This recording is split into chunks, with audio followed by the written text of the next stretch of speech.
Bonjour, bonsoir, c'est Muriel. Dans le jardin de la santé, il y a des alliés précieux que nous devrions tous cultiver chez nous. La dernière est de loin ma préférée parce qu'elle me rappelle beaucoup mon enfance. Laissez-moi vous présenter 8 plantes médicinales indispensables à cultiver chez vous. Premièrement, l'aloe vera. La plante est réputée pour ses vertus apaisantes, hydratantes et cicatrisantes. Pour cultiver de l'aloe vera chez vous, utilisez un pot en plastique recyclé avec un mélange de terre de jardin et de sable pour favoriser le drainage. Placez la plante près d'une fenêtre ensoleillée et protégez-la du froid en hiver en la rentrant à l'intérieur si nécessaire, si vous êtes en Occident bien sûr. Le basilic. Non seulement il ajoute une délicieuse saveur à vos plats, il est un antispasmodique naturel. Il possède également des propriétés anti-inflammatoires. Vous pouvez le placer sur un balcon ou à l'intérieur. Le basilic apprécie la lumière du soleil, mais attention aux brûlures. Veillez à ce que la motte soit toujours humide.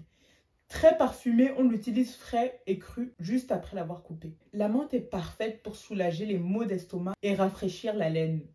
Pour cultiver de la menthe chez vous, prenez un pot en terre, remplissez le fond de gravier, puis utilisez un mélange de terreau et de terre de jardin. La menthe préfère la mi-ombre, alors placez-la dans un endroit où elle ne sera pas exposée directement au soleil.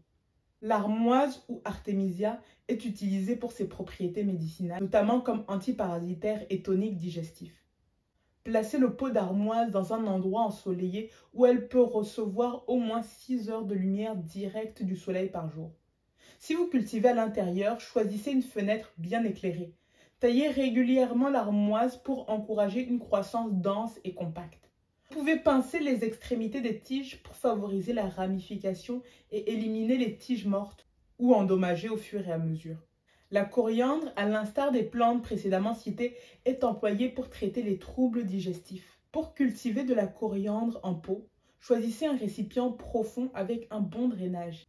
Remplissez-le de terreau léger, plantez les graines à une profondeur de 1 à 2 cm et gardez le sol humide mais pas détrempé. Placez le pot dans un endroit ensoleillé ou semi-ombragé et récoltez les feuilles lorsque la plante atteint environ 15 cm de hauteur.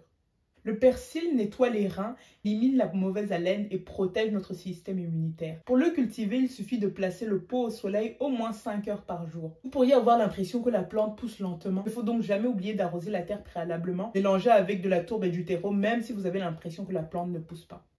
Le gingembre.